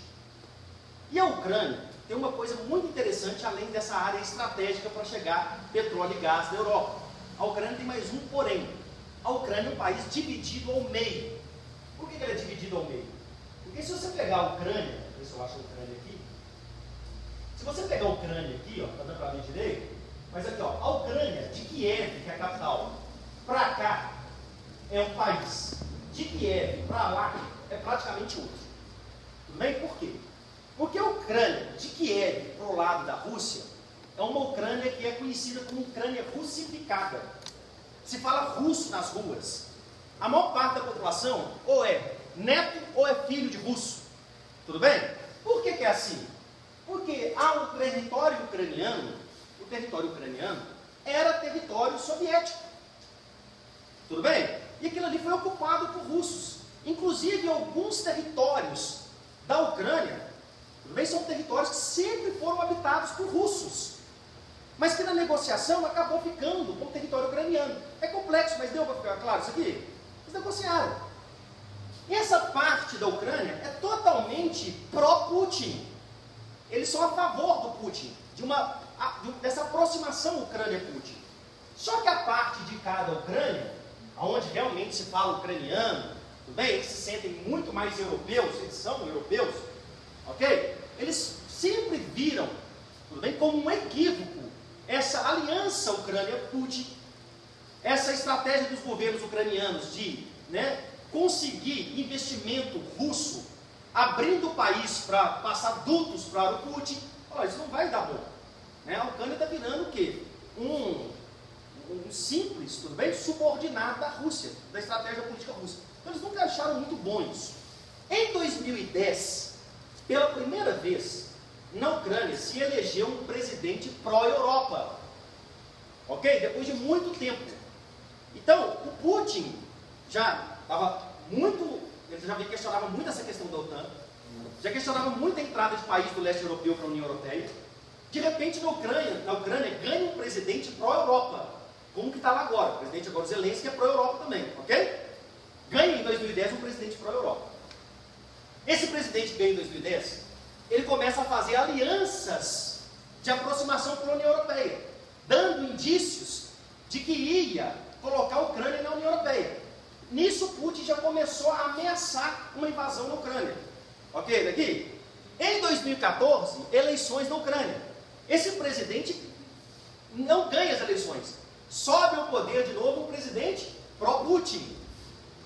Tudo bem? Subordinado ao Putin. Quando ele ganha, ele começa, em pouco tempo, a romper as alianças da Ucrânia com a União Europeia. Quando ele faz isso, a população da Ucrânia pró-Europa vai para as ruas e começa no país manifestações muito violentas contra o governo, ok? Que estava se distanciando de novo da Europa e se aproximando da Rússia. A população do outro lado, que é pró-Putin, foi para as ruas também. E se tornou o país, né, um palco de conflito, que acabou se transformando numa guerra civil. Isso em 2014. Nesse momento, o Putin, em 2014, invade a Ucrânia. Ocupa primeiro essa região aqui da Crimeia, tudo bem? A Crimeia aqui é uma região russificada. Inclusive essa região da Crimeia é uma região que num acordo lá em 91, quando os dois separaram, tudo bem? Foi feito um acordo de que a Crimeia ia ficar com a Ucrânia, mas que ia ter uma base naval russa na Crimeia de livre acesso para a Rússia. Isso era feito. O Putin, com medo de perder a Crimeia em 2014, tudo bem? Por causa da guerra, anexa a Crimeia. Tudo bem? Anexa a Crimeia e invade o país. Isso já chama a União Europeia e a OTAN para dentro da guerra. Só que o que acontece? Já em 2014, com medo de uma guerra de grandes proporções, eles conseguem fazer um acordo em 2015, chamado Acordo de Minsk. Oi? Como assim anexou? A Crimeia, que era um território ucraniano, virou território russo. Ele anexou. Ele pegou o território para ele. Tudo bem? Ele fez um plebiscito, meio meia boca lá, consultou a população era russa, 90% foi de acordo a separar da Ucrânia e ficar com a Rússia, ele pegou o península da Crimeia para ele. Ok, daqui? E outra coisa, a estratégia dele também é que existem portos importantíssimos aqui da Crimeia. Eu não sei se vocês estão percebendo agora, gente, vou começar a terminar, tá? Eu não sei se vocês estão percebendo agora, mas o Putin, uma das principais estratégias dele agora é pegar a cidade litorânea. Quando ele anexou a Crimeia, ele sabia que se ele tomasse a Crimeia da Ucrânia, tudo bem? Ele ia enfraquecer demais a Ucrânia, ao ponto da Ucrânia rever essa aproximação dela com a União Europeia e a OTAN. Ok? Por quê, Alisson? Porque quando você consegue conquistar litorais dos países, você praticamente inviabiliza, se você quiser, a chegada de toda a produção externa lá dentro. Tudo bem? Suprimentos, comida, né, matéria-prima, tudo vem para o litoral ali na maioria das vezes. Então, se você controla os portos, você sufoca o país. Então, ele fala assim, se eu tomo a Crimeia e controlo esse litoral aqui, a Ucrânia vai ficar mais dependente de mim do que ela já é. Tudo bem? Tanto é que agora a estratégia dele é principalmente o quê? Tomar a cidade litorânea. Tanto é que o Putin, ele podia invadir a Ucrânia só por aqui, ó. As tropas dele todas aqui, olha. Só que ele invadiu aqui também. Para acabar de controlar o pouco litoral que sobrou para a Ucrânia. Para não chegar nada na Ucrânia. Tudo bem? Sufocar comercialmente a Ucrânia, sufocar economicamente a Ucrânia para a Ucrânia sofrer. A estratégia dele é essa. Ok? Mas em 2015 ele negociou um acordo de Minsk. Ele negociou que ia retirar as tropas da Ucrânia, tudo bem? Desde que esse acordo foi assinado em Minsk, na Bielorrússia, no país de cima, que é um aliado do Putin, né? Eu vou retirar as tropas, vou libertar os prisioneiros que eu peguei, desde que, tudo bem? A Ucrânia se comprometa a parar essa aproximação com a OTAN, com a União Europeia, e que eu fique com a Península da Crimeia. Resumindo, tá? Só para resumir, esse acordo de Minsk em 2015 eles assinaram esse acordo. Tranquilo daqui? O tempo passou. Houve eleições na Ucrânia de novo. Se elegeu esse presidente agora, Zelensky. Era um ator ucraniano até, né? Ele ganhou na Ucrânia como uma única alternativa, né? A população que elegeu esse presidente que está lá agora falou, cara, não tem outro, né? Nós não queremos mais, né, um fantoche do Putin aqui. Então a gente não confia muito nesse cara, mas vamos colocar ele, ok? Ele ganhou. Agora, inclusive, ele ganhou uma popularidade muito grande na Ucrânia agora na guerra, né? Um apoio bem grande, até porque ele enfrentou o problema. Ele não está cedendo ao Putin, né? Uma série de coisas. Então, grande parte da população decidiu, falou, não, nós vamos junto com ele até o final. Mas aí, quando ele já assumiu o poder agora, em 2018, não, 2020, eu acho, não consigo olhar direitinho, na Ucrânia, ele já começou a falar claramente, né? Não sei se no início isso era para ganhar realmente o apoio popular que ele não tinha, mas ele começou a falar claramente em tirar a Ucrânia, né, da área de influência russa. Ele é que falou, né, que ia pedir uma adesão da Ucrânia à OTAN. O grande erro da OTAN foi não falar nada, né, porque se a OTAN falar, não, nós não temos interesse na Ucrânia, isso sossegava o Putin. Mas como a OTAN ficou quieta e a Ucrânia dando demonstração de que ia entrar para a OTAN, né, demonstração de que ia pedir uma adesão à União Europeia, tanto é que ela pediu agora na guerra, né? Agora a Ucrânia na guerra pediu uma adesão imediata à União Europeia. Quando o Putin começou a ver esse discurso desse presidente, agora, né, esses últimos meses, aí ele decidiu invadir a Ucrânia de novo. E ele decidiu invadir a Ucrânia num momento que ele, né, achou assim, o mais adequado. Ele já estava preparando para isso há muito tempo, porque o país já estava cercado. Olha para você ver as tropas russas lá do lado. Quando ele invade a Ucrânia, tudo bem? Parece que a Bielorrússia, que está em cima da Ucrânia, é aliado do Putin. Ele já tinha cercado o país todo. Para que ele avisou, tudo bem? Que a Ucrânia abriu o olho, ele já estava todo lá dentro, né? A Ucrânia não tinha como sustentar, tudo bem, a invasão do Putin ali. Ele invadiu o país, né? Porque ele sabia o seguinte: se a Ucrânia entra na OTAN antes dele invadir, o que ia acontecer? Pensa, se a Ucrânia consegue uma adesão da OTAN e ele invade depois, aí, por compromisso, a OTAN tinha que contra-atacar conjuntamente. Tudo bem? Tanto é que a Ucrânia agora pediu, eu preciso de estrutura militar da OTAN. Só que a OTAN está o quê? Receosa em fazer isso. Porque isso realmente pode se transformar numa guerra de proporções, né, globais. Então a OTAN falou, não, nós vamos tentar negociar e sufocar a guerra de outra, tentar parar a guerra de outra forma. Porque se houver um revide da OTAN, tudo bem? Dentro da Ucrânia, isso pode se transformar realmente num evento catastrófico. Lembrando que a guerra agora é entre a Ucrânia e a Rússia. Tudo bem? E a OTAN não tem que, de certa forma, participar da guerra. Ok? Se a Ucrânia tivesse entrado antes, ela tinha, né? Então a primeira coisa que ele sabia que ia acontecer, se eu esperar a OTAN, né? Se eu esperar a Ucrânia entrar para a OTAN, né, a minha guerra não vai ser com a Ucrânia, vai ser com a OTAN toda. Segunda coisa, se a Ucrânia entra na guerra, se a Ucrânia entra na OTAN, a OTAN já está dentro da Rússia, olha aqui, e na área mais importante da Rússia, o Cáucaso, economicamente falando, entendeu? Então, lógico, se a Ucrânia entra para a OTAN passa a estar aqui na minha fronteira. Qualquer problema que tiver, eles estão preparados para me invadir. Tá claro? Então ele já sabia disso. Por isso que ele, né, agiu de forma imediata. Quando isso se tornou realmente uma ameaça grande. O que ele fez? Ele invadiu esse lado da Ucrânia aqui, ó, que é o lado russificado do país. E qual que é o principal interesse dele? Olha lá, ele já conquistou esses territórios aqui. Hoje a briga dele é por essa cidade aqui, ó. Ele conquistou Donetsk, toda essa região aqui. A briga dele aqui, ó, é essa cidade de Mariupol. O problema está lá, aqui, ó. Nessa cidade aqui de Mariupol, essa cidade tem 400 mil habitantes. Hoje ela deve estar mais ou menos com 200 mil. A metade fugiu. Isso é um problema, viu, gente? Eu esqueci de comentar isso. A Ucrânia perdeu mais de 4 milhões de pessoas já. Dificilmente a Ucrânia vai conseguir sair disso, mesmo que a guerra termine hoje. Vai demorar anos para se recuperar. Por um motivo muito sério. Não é nenhum tipo de preconceito, mas tem uma questão que é interessante, importante. A maioria desses 4 milhões de pessoas que saíram da Ucrânia é a mão de obra qualificada do país. Está entendendo? São empresários, engenheiros, advogados, médicos, né? A mão de obra é qualificada de uma forma geral. Essa é a primeira parte da população que vai embora.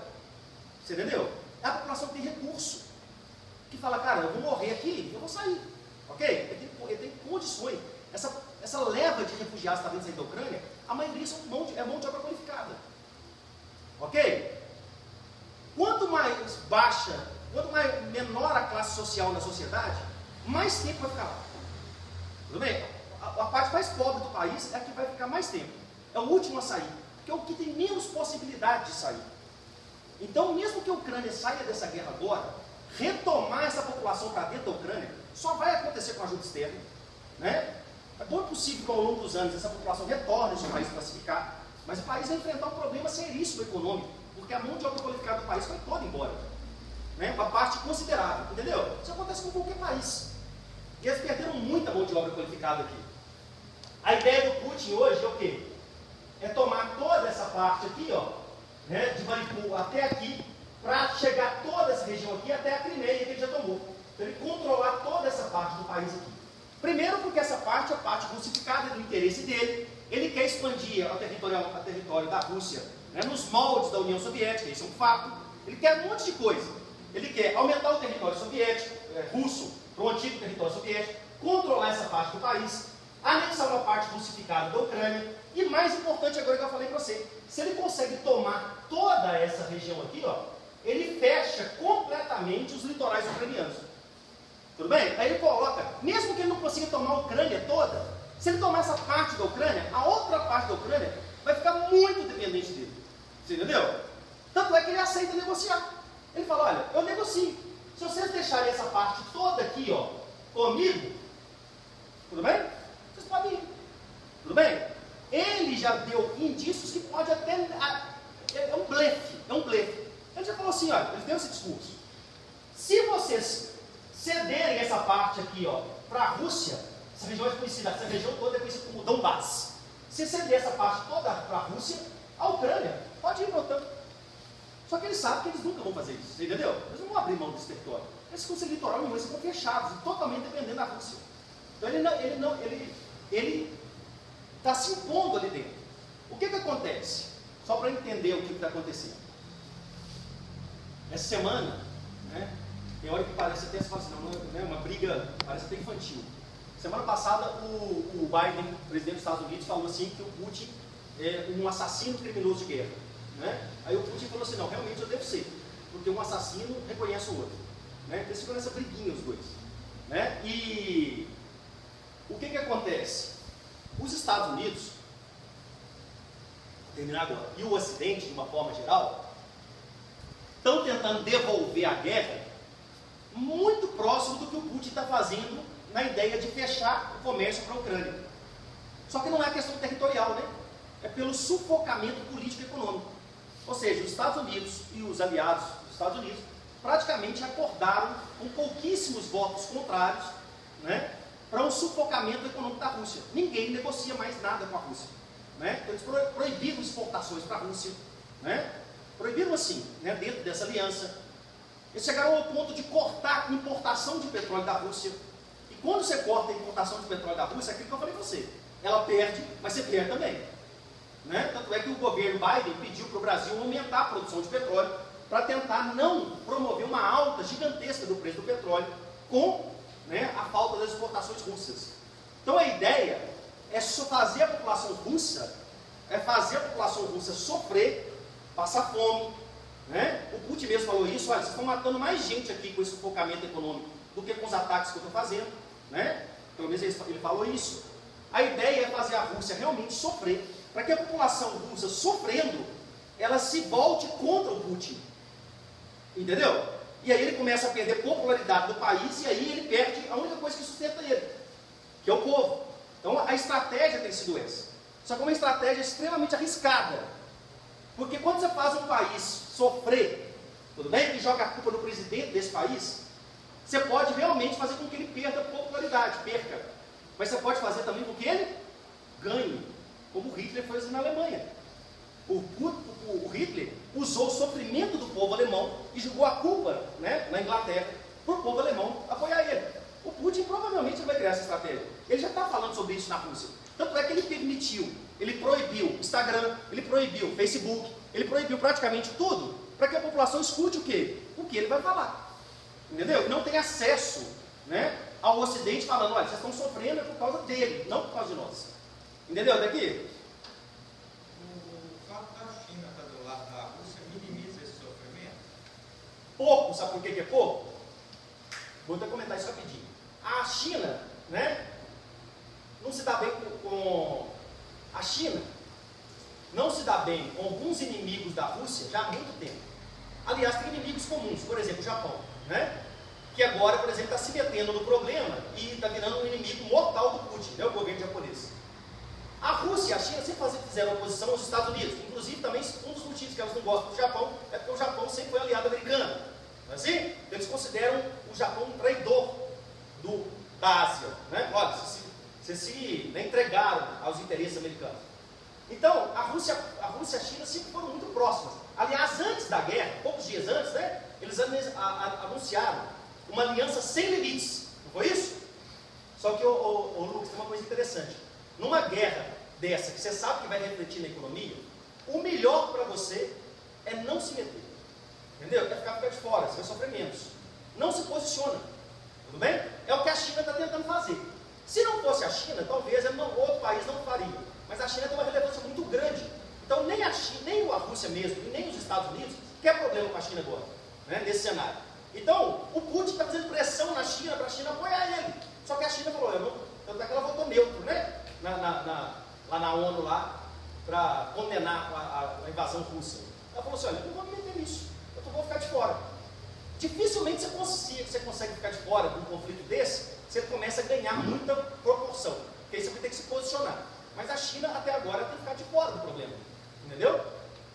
Porque ela tem poder para isso, né? Olha, você depende de mim mesmo tanto que eu dependo de você, né? Então eu vou ficar de fora, não vou me meter nisso. Agora tem países que dependem muito da Rússia, a Rússia fala, olha, você tem que estar comigo, ok? Você está do meu lado. Os Estados Unidos fazem a mesma coisa. Do seu ponto de vista, qual seria a melhor solução para resolver isso? A melhor solução? É difícil falar, né? Tanto é que eles não chegam numa solução.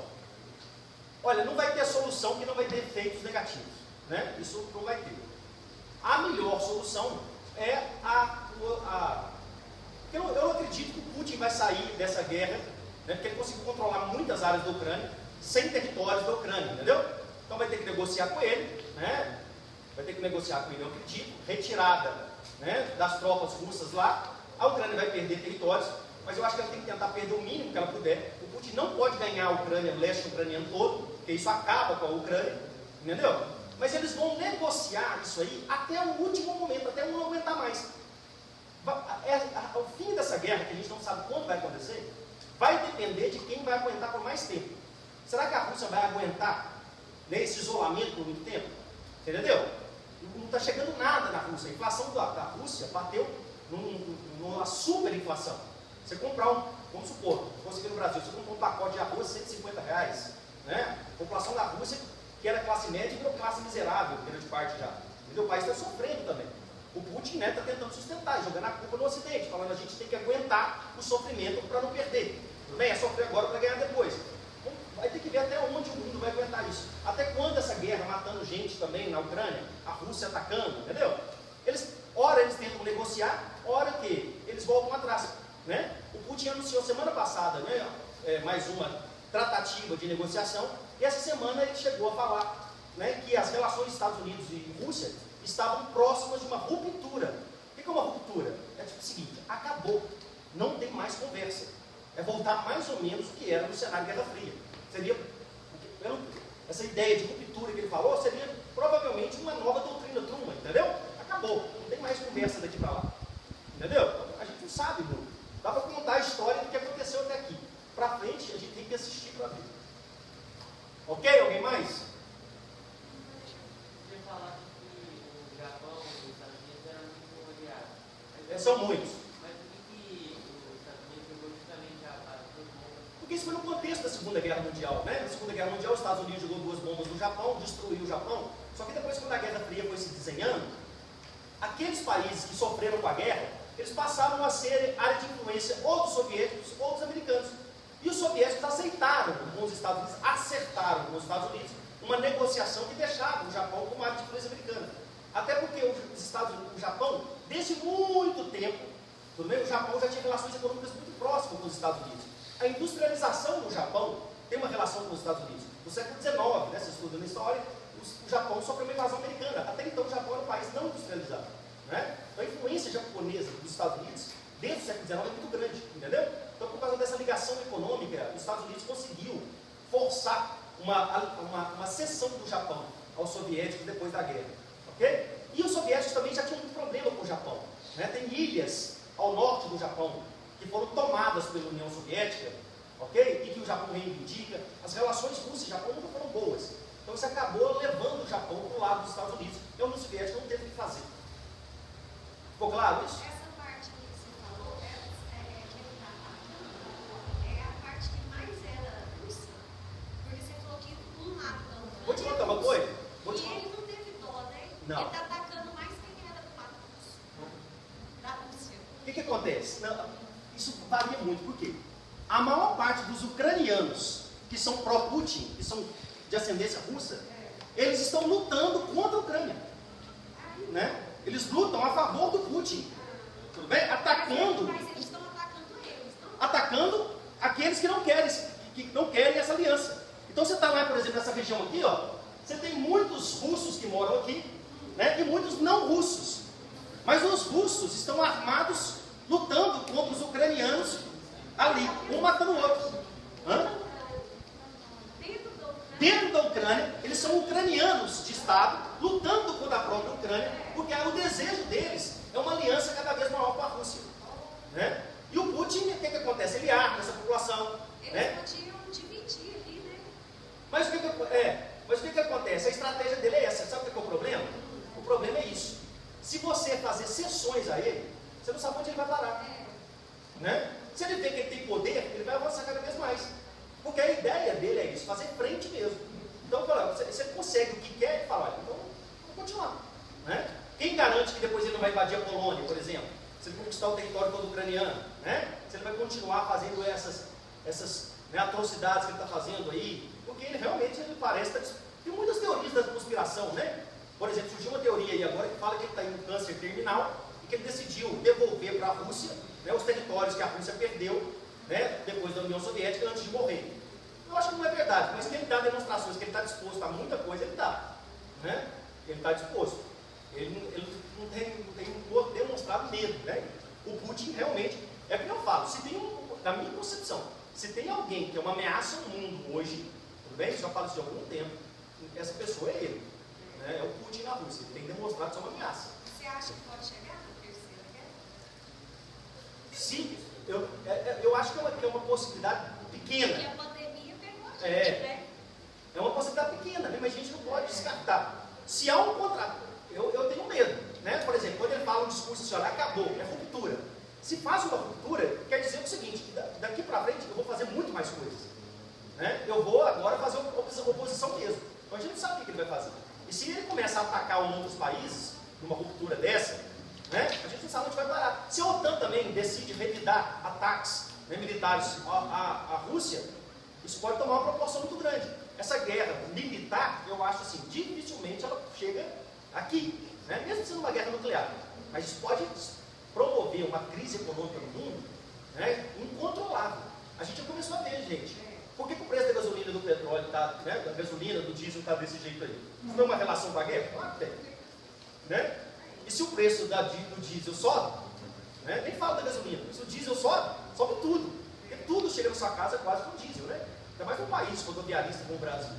Né? Então sobe tudo, olha o preço que as coisas estão. Lógico que isso tem a ver com a guerra.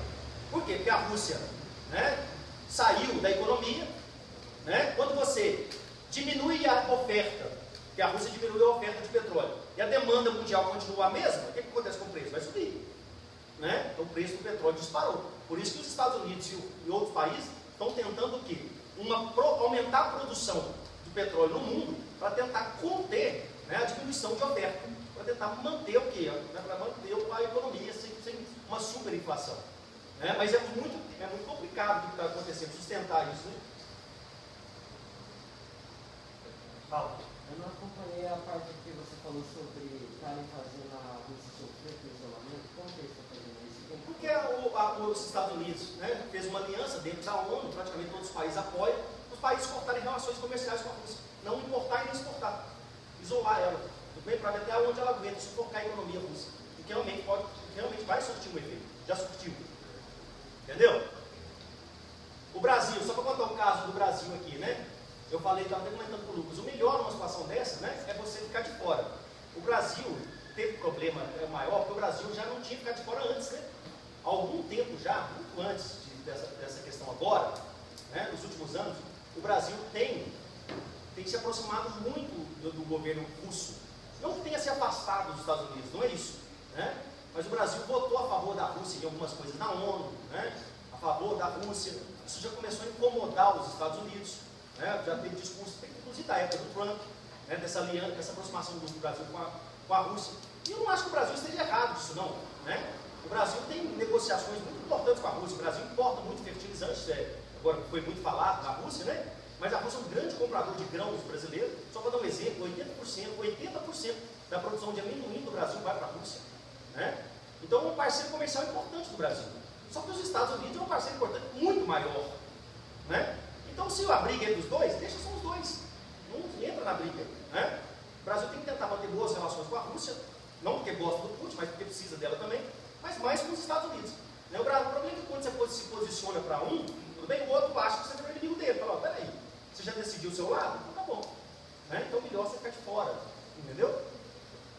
Mas o Brasil, de certa forma, tem tentado contornar isso também. Né? Agora o Brasil, né, aconteceu uma coisa boa para o Brasil agora, que o Brasil acabou votando agora na ONU contra a Rússia, mesmo depois do presidente ter ido lá, né, conversado com o Putin, isso repercutiu mal nos Estados Unidos, né, mas o Brasil depois foi convocado pelo Conselho de Segurança da ONU e votou contra a Rússia, isso amenizou a situação do Brasil com os Estados Unidos, e aí, todo mundo imaginava que o Putin ia dar uma declaração contra o Brasil, né, falava, ele votou contra mim, depois de vir aqui, né, dessa aproximação toda, né.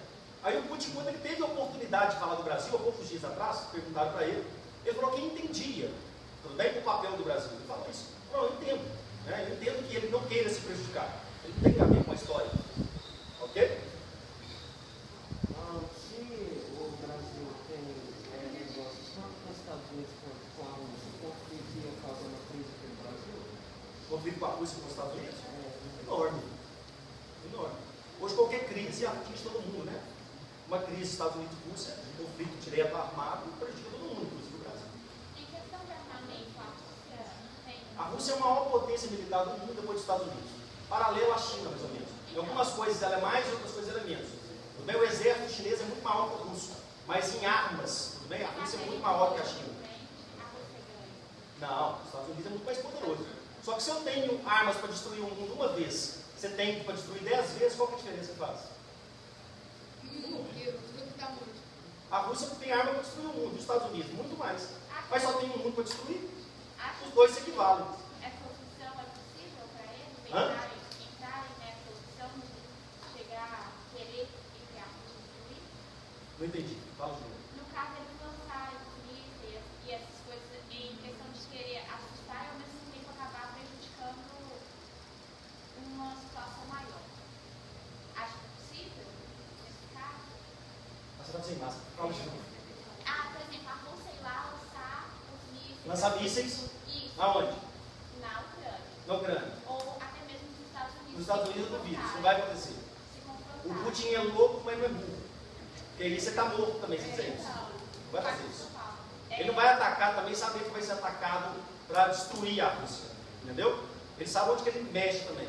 Ele está corajoso, tudo bem? Mas burro ele não é. Ele não vai atacar, por exemplo, os Estados Unidos, porque ele sabe que aí ele largou a Terceira Guerra, aí ele perdeu o que queria.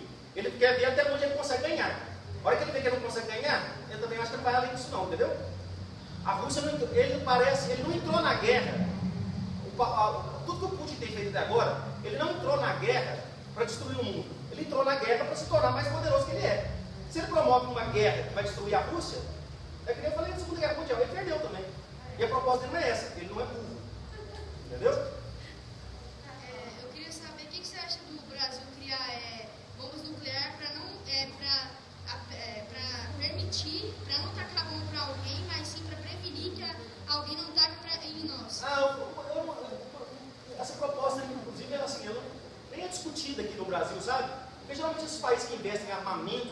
né, pelo armamento pesado, arma nuclear, que é um dispêndio de capital muito grande, entendeu? Os países que fazem isso, geralmente são países que se sentem ameaçados, entendeu?